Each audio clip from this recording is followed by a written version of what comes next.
तो good morning friends, आज की सुबह हो चुकी है और आज है कृष्ण जन्माष्टमी। तो आप सभी को कृष्ण जन्माष्टमी की बहुत सारी शुभकामनाएं। और ये देखिए, हमारी पूजा की तैयारियां शुरू हो गई हैं।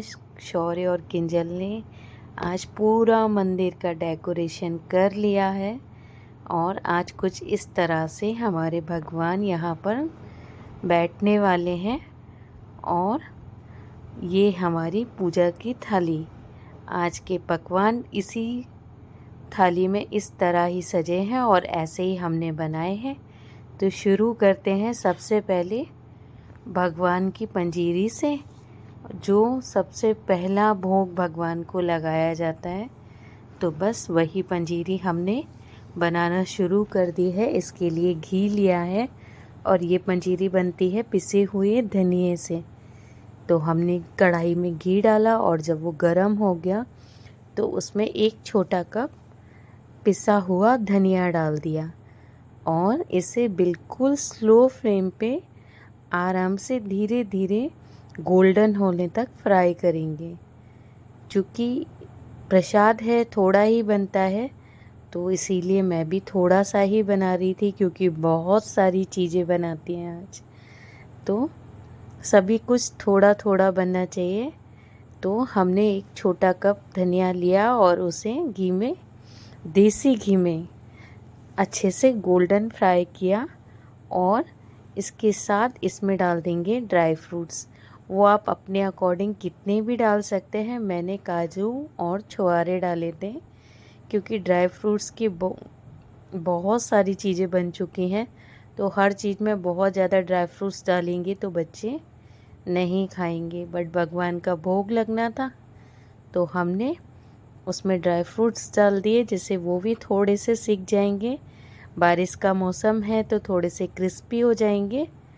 और ये देखिए, हमारा धनिया एकदम गोल्डन हो चुका है और अब इस गैस को हम कर देंगे बंद और थोड़ी देर के लिए इसे कढ़ाई में ही छोड़ देंगे, जिससे जो कुछ थोड़ा बहुत रह गया होगा वो भी अच्छे से पक जाएगा।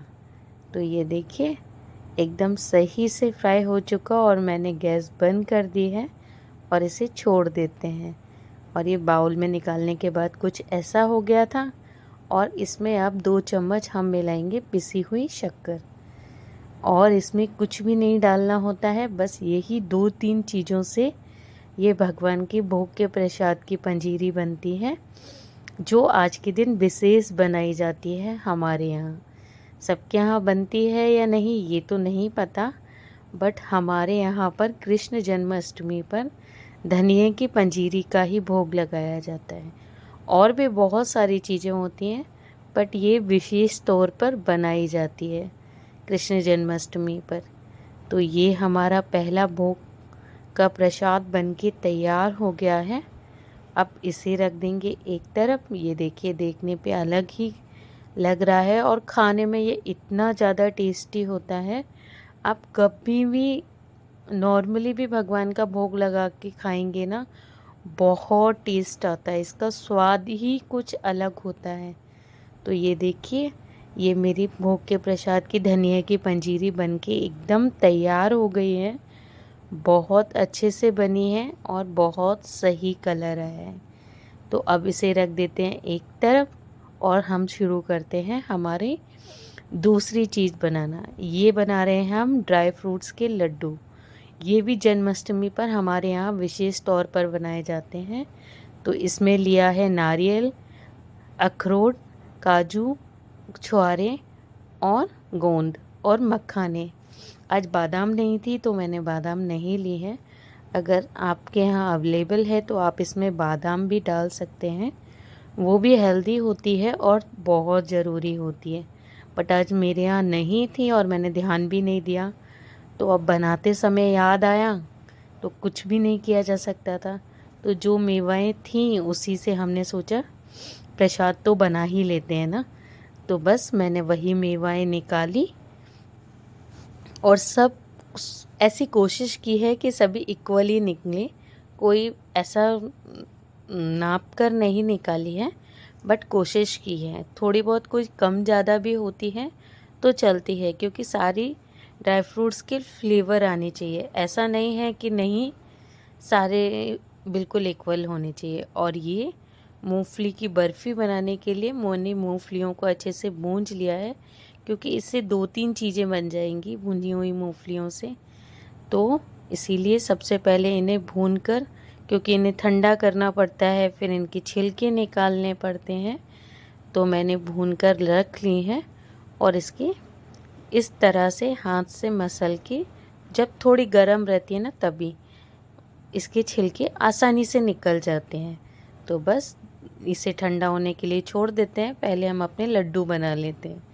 तो ये लड्डू बनाने के लिए मैंने थोड़ा सा घी डाल लिया, 2 चम्मच के बराबर, और एक एक करके अब सारे ड्राई फ्रूट्स को इसमें फ्राई करती जाऊंगी, क्योंकि सब अलग अलग तरीके से फ्राई होते हैं। मतलब कि जैसे काजू है तो थोड़ी देर फ्राई होगा, अखरोट है तो थोड़ा ज़्यादा फ्राई होगा। अगर सबको साथ में डाल देंगे तो कुछ मेवा जल जाएंगी और कुछ सिक जाएंगी। इसीलिए सभी को अलग अलग और मीडियम फ्लेम पे हमें फ्राई करना पड़ता है, क्योंकि अगर हम सारी साथ में डाल देंगे तो सब एक साथ फ्राई नहीं हो पाएंगी। जैसे कि अखरोट है, बादाम है, इन्हें फ्राई होने में थोड़ा टाइम लगता है। और मखाने, वो तो सबसे ज़्यादा टाइम लेते हैं क्रिस्पी होने के लिए। तो इसीलिए सारी मेवाओं को हमें एक एक कर कर अलग अलग फ्राई करना पड़ेगा। और मैं उसी के अकॉर्डिंग बार बार इसमें घी भी डालती जाऊंगी, क्योंकि इकट्ठा घी डाल देते हैं ना तो ड्राई फ्रूट्स में सोक हो जाता है, फिर वो बहुत ज़्यादा ऑयली ऑयली लगता है। इसलिए हम थोड़ा थोड़ा घी भी डालते जाएंगे और हल्का हल्का सभी मेवाओं को सेकते जाएंगे। जैसे मैंने हल्के से गोल्डन काजू कर लिए, और इसके बाद अब अखरोट को थोड़ा सा गोल्डन कर लेते हैं। तो ये देखिए, अब डाल दिए हमने अखरोट, और अब इन्हें थोड़ा सा गोल्डन कर लेते हैं। इन सबको हम बाद में पीसने वाले हैं, तो अभी मैंने इसलिए इनके छोटे छोटे पीस नहीं किए हैं। ये जैसे थे मेरे पास मैंने वैसे ही इनको रखा है, और एक एक करके इन्हें फ्राई किया है। तो अब बारी है छुआरे की। इसी तरह आपको सारे ड्राई फ्रूट्स को एक एक कर कर थोड़ा थोड़ा फ्राई करना है, मतलब कि गोल्डन करना है। जो जितने जल्दी हो जाए उसे उतना जल्दी निकाल लेना है। कोई टाइम नहीं होता है इसका फिक्स कि नहीं भाई इतने टाइम में ये होंगे, इतने टाइम में। जितना जिसको टाइम लगे उतना होता है, और बहुत कम घी में ये सब हो जाता है। इसमें अननेसेसरी आपको बहुत घी की कोई ज़रूरत नहीं होती। अभी आपने देखा मैंने सिर्फ 2 छोटे चम्मच घी डाला था, और मेरे ऑलमोस्ट सभी ड्राई फ्रूट्स बहुत अच्छे से फ्राई हो गए हैं। तो एक एक करके मैं सभी को करती जा रही हूँ, और मेरे सभी ड्राई फ्रूट्स अच्छे से हो गए हैं। अब मैं इसमें लास्ट में डालूँगी अपना गोंद। ये बहुत अच्छा होता है हेल्थ के लिए। थोड़ा घी कम लग रहा था तो मैंने थोड़ा सा इसमें 1 चम्मच के अकॉर्डिंग घी बढ़ा लिया, और इसमें अपना गोंद फ्राई कर लिया, क्योंकि घी हमें बाद में चाहिए ही पड़ेगा, क्योंकि हम इसमें मखाने फ्राई करेंगे। तो अभी ही डाल लिया। मखाने थोड़ा सा घी सोक करते हैं। जब भी हम मखाने फ्राई करेंगे आप उसमें कितना भी घी डाल दीजिएगा, वो पूरा घी मखाने सोक कर लेते हैं।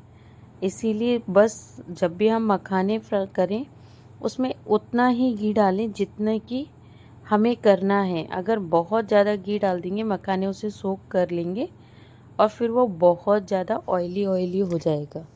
तो इसीलिए हो सके उतना ही डालिए जितनी आपको ज़रूरत है।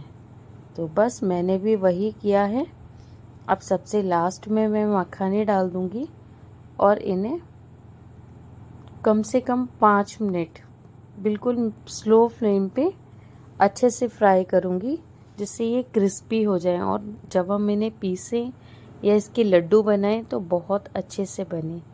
तो ये देखिए मैंने मखानों को लगभग 3 से 4 मिनट तक कर लिया है, और ये अब आपको भी देखकर समझ में आ रहे होंगे कि ये फ्राई हो गए हैं।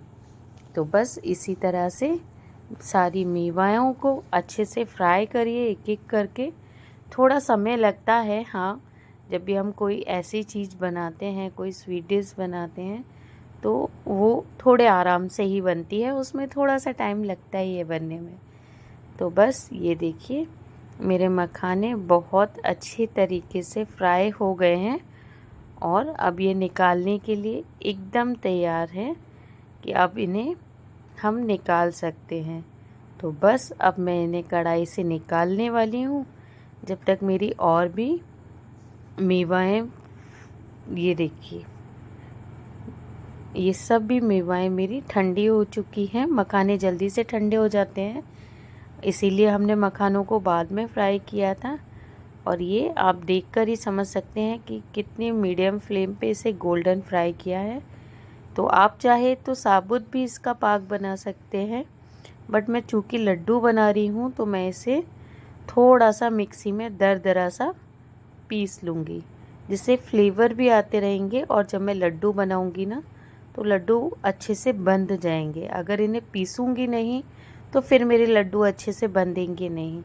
तो मैं ये सारी मेवाओं को डालकर मिक्सी में थोड़ा सा, ये देखिए इस तरह से दरदरा पीस लिया है मैंने मिक्सी में, और सभी मेवाओं को अच्छे से मिक्स करके रख दिया है एक तरफ। और अब बना लेते हैं हम हमारी चाशनी, जो कि हमें हमारी लड्डू और मूंगफली की बर्फ़ी दोनों ही बनाने के लिए चाहिए। तो उसके लिए मैंने आधा गिलास पानी लिया है और 4 कटोरी मीडियम, ना ज़्यादा छोटी है ना ज़्यादा बड़ी है, मीडियम साइज़ की कटोरी लेकर 4 कटोरी इसमें शक्कर डाल दिया है। तो ये तो आपके अपने अकॉर्डिंग क्वांटिटी है कि आपने मेवा कितनी ली है, तो उस हिसाब से आप चाशनी बना के तैयार कर सकते हैं। और अगर ज़्यादा भी बन जाती है ना तो चाशनी आराम से रखी रहती है, उसका कोई ऐसा इशू नहीं है कि नहीं वो ख़राब हो जाएगी। वो आप बाद में दोबारा भी यूज़ कर सकते हैं, आराम से उसे फ्रिज में स्टोर किया जा सकता है और वो शक्कर कोई ख़राब नहीं होती है। ये देखिए मैंने ये जो चाशनी है ना, ये ड्राई फ्रूट्स की कढ़ाई में ही बनने डाल दी, तो इसमें थोड़े थोड़े ड्राई फ्रूट्स का जो सिका हुआ वो है वो रह गया है। बट इसे साफ़ करने का ना बहुत अच्छा तरीका होता है।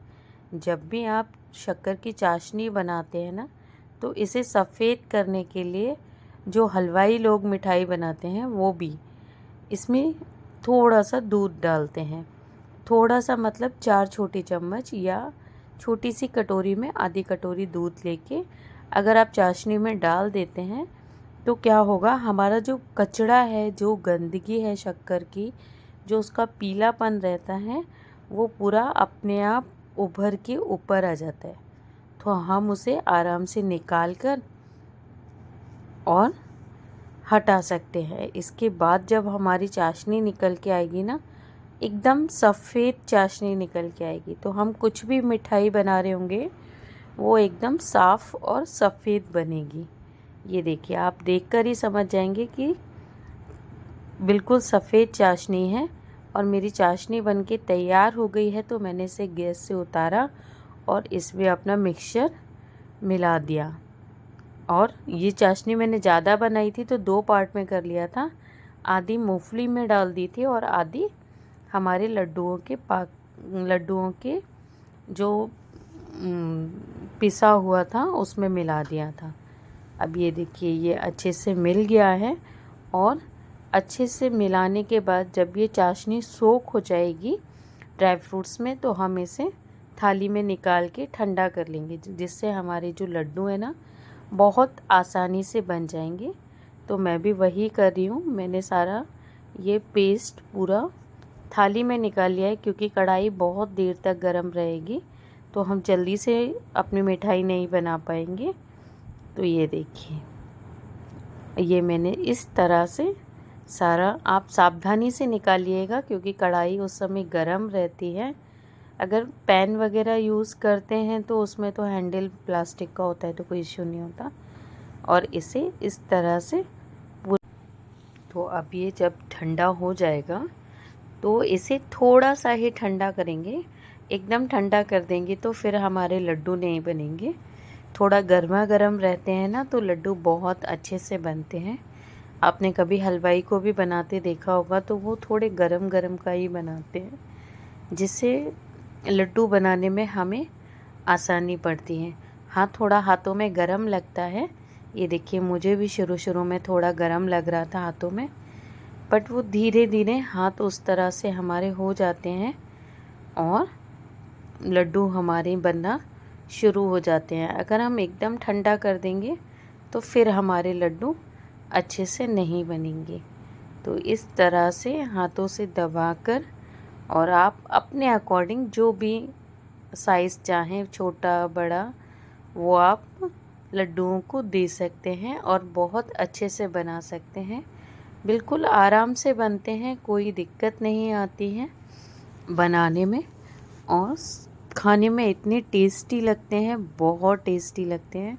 क्योंकि पहली बात तो हम जब भी किसी चीज़ का भगवान का भोग लगाते हैं ना तो वो बहुत टेस्टी लगता है, चाहे वो कोई भी हो, कोई भी चीज़ हो। तो ये लड्डू तो स्पेशली हमने जन्माष्टमी के लिए ही बनाए हैं। तो जब भगवान का भोग लग जाता है तो अपने आप ही टेस्ट आ जाता है। तो ये मेरे लड्डू देखिए इस तरह से बनकर एकदम तैयार हो गए हैं, और आप देख ही सकते हैं कितने सही लड्डू बने हैं और देखने में बहुत अच्छे लग रहे हैं। तो और ये दूसरी तरफ ना मेरी मूंगफली की बर्फ़ी, जो मैंने मूंगफली का पीस कर पेस्ट बनाया था, इसकी रेसिपी मैं एक बार दिखा चुकी हूँ, इसलिए आज मैंने इसमें ऐड नहीं की, नहीं तो वो बहुत लंबा मेरा वीडियो हो जाता है।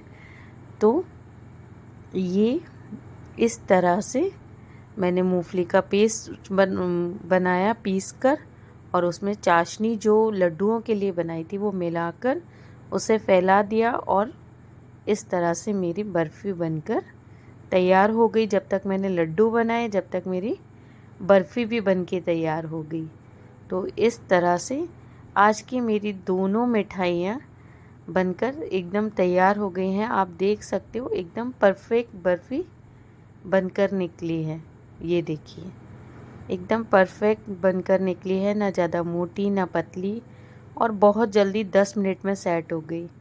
अब हम हमारी तीसरी चीज़ बनाएंगे, आज की थाली की विशेष चीज़, और ये शौर्य की फेवरेट चीज़ है, साबूदाने की खीर। उसे साबूदाने की खीर ना बहुत पसंद है, बहुत ज़्यादा ही।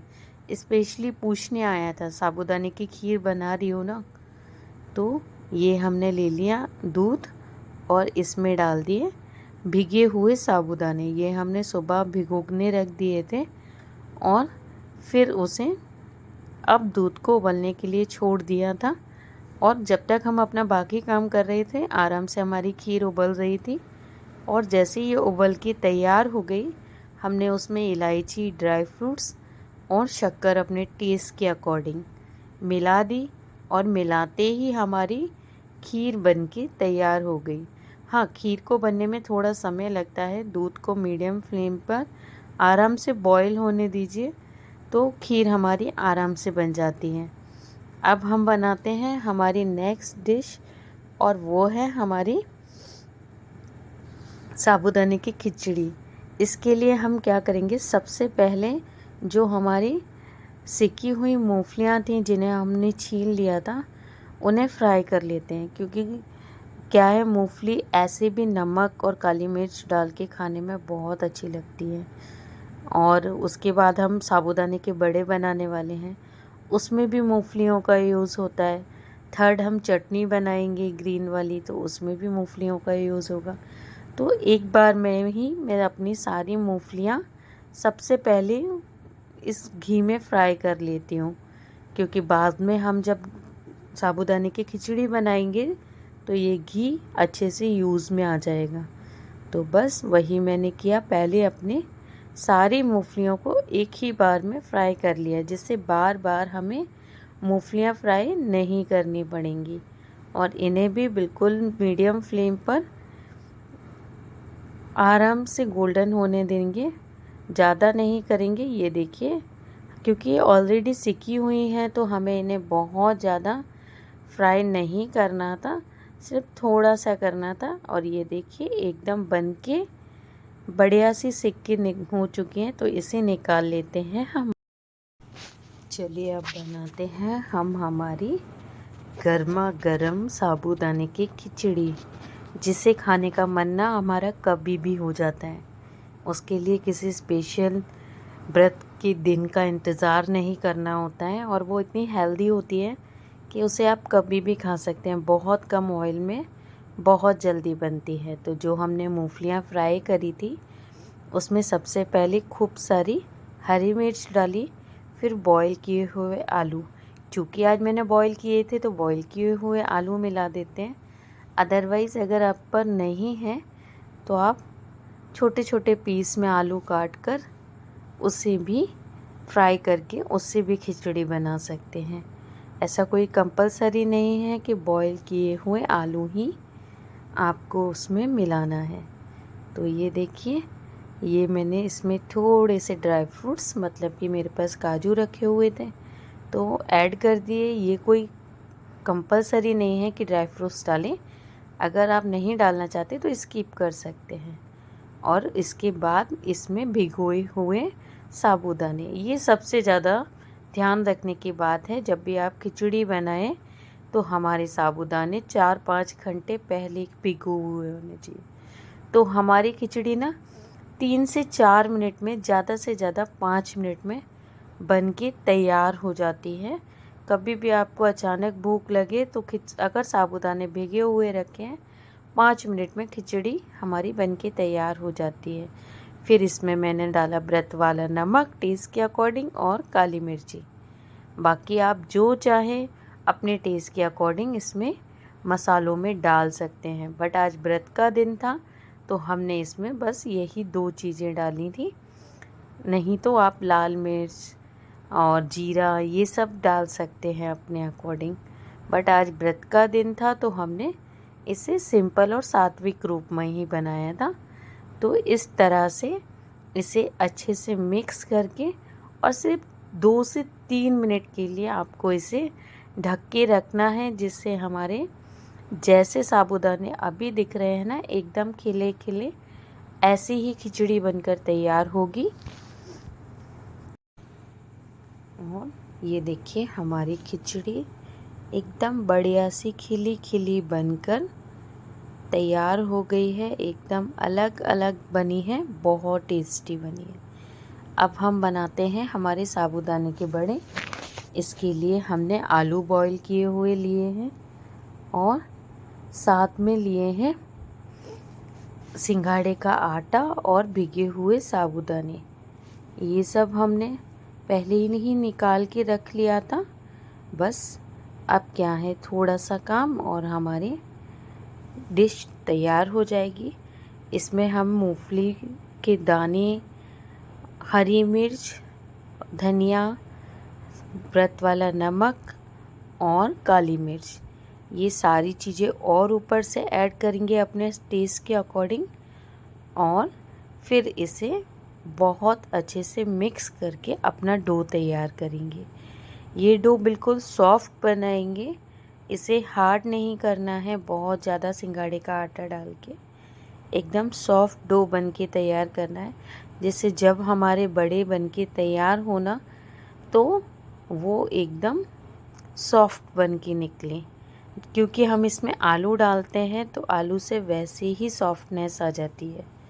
तो इसीलिए जब भी आप ये डो बनाएं तो एकदम सॉफ्ट डो बना के तैयार करें, उसे बिल्कुल भी हार्ड ना करें। चूँकि मैं एकदम बड़े का साइज़ नहीं दूंगी, इसे कचौड़ियों का साइज़ दूंगी, थोड़ी पतली बनाऊंगी। तो मैं इसका डो एकदम सॉफ्ट डो बना के तैयार करूंगी। तो और ये हाथों से ही बनता है, ये आप सबसे ज़रूरी ध्यान रखें कि अगर आप इसे अदर चीज़ों से मिलाने की कोशिश करेंगे तो ये इतना आसानी से नहीं बनेगा जितना आप इसे हाथों से बना के तैयार करेंगे। तो ये देखिए इस तरह से एकदम सॉफ्ट डो बन के तैयार हो जाएगा। अब मैंने कढ़ाई में डाल दिया है तेल और इस तरह हाथों से देखिए गोल बनाइए और पतला कचौड़ी की तरह इसे एकदम पतला कर दीजिए। बस हाथों को पानी से थोड़ा गीला करके फिर इसे बनाइएगा। बहुत अच्छे से हमारी पतली पतली कचौड़ियाँ एकदम पतली बन के तैयार होंगी और बहुत अच्छी और बहुत जल्दी जल्दी बनेंगी। ये चीज़ें ना इतनी जल्दी और इतनी आसानी से बनती हैं कि बहुत सही तरीका होता है इन्हें बनाने का। और सबसे बड़ी बात है हमारे हिंदू धर्म में सभी चीज़ों को हाथ से बनाने का, हाथ धोइए और हाथ से बनाइए, तभी उसका टेस्ट आता है, तभी उसमें टेस्ट उभर के आता है। तो बस हम भी वही कर रहे थे, बहुत आराम से उसे बना के तैयार कर रहे थे। और ये देखिए इस तरह से हमारी गर्मा गर्म साबूदाने की कचौड़ियाँ बनके तैयार हो गई। अगर इसे थोड़ा और मोटा बनाएंगे तो बड़े की तरह बन जाएंगी। हालांकि दोनों का तरीका सेम ही है, पर मैं इसे पतली पतली बना रही हूँ। तो इतनी गोल्डन फ्राई करके आराम से सेकिए और कचौड़ियाँ तैयार। अब हमें बनानी थी कचौड़ियों को खाने के लिए हरी चटनी। तो हम बनाएंगे व्रत वाली हरी चटनी। ये मेरा जार पहले से बिगड़ा हुआ था क्योंकि इसमें हमने मूंगफली और ड्राई फ्रूट्स पीसे थे, और चूँकि हमें मूंगफली हरी चटनी में डालना ही है तो हमने उसी जार में मूंगफलियाँ, हरा धनिया और हरी मिर्च और नमक, ये 4 चीज़ें ही डालनी है। और इसके बाद इसके ऊपर से डालेंगे 4 चम्मच दही। दही आप बाद में भी डाल सकते हैं पीसने के बाद, बट क्या है अगर पीसते हुए साथ में डाल देते हैं ना तो वो दही एकदम अच्छे से मिक्स हो जाता है, वरना हम फेंट के डालेंगे फिर बाद में फेंटेंगे तो वो बहुत अच्छे से मिक्स नहीं होता है। तो बस इसे 1 मिनट के लिए मिक्सी में चलाइए और हमारी चटनी बनकर एकदम परफेक्ट तैयार हो जाएगी। तो बस आज की हमारी सारी डिशें बनके तैयार हो गई हैं। हम लगाते हैं हमारी थाली। ये देखिए खिचड़ी, मूंगफली की बर्फ़ी, ड्राई फ्रूट्स के लड्डू, तली हुई मूंगफलियाँ, हमारी कचौड़ियाँ, हरी चटनी और खीर। हमारी पूजा की आज की कंप्लीट फलाहार की थाली बनके जन्माष्टमी स्पेशल तैयार हो चुकी है। और देखने में तो आप समझ ही रहे हैं कि बहुत अच्छी लग रही है। चलिए भगवान का भोग लगाते हैं सबसे पहले, क्योंकि जन्माष्टमी के उपलक्ष्य में हमने ये बनाई है तो सबसे पहले भगवान का भोग लगाते हैं और उसके बाद करते हैं हमारी पूजा। तो ये देखिए हमारी पूजा भगवान की हो चुकी है और कृंजल भगवान को झूला झुला रही है, क्योंकि आज तो भगवान पैदा हुए हैं तो झूला झुलाया जाता है। तो यही कहेंगे हाथी घोड़ा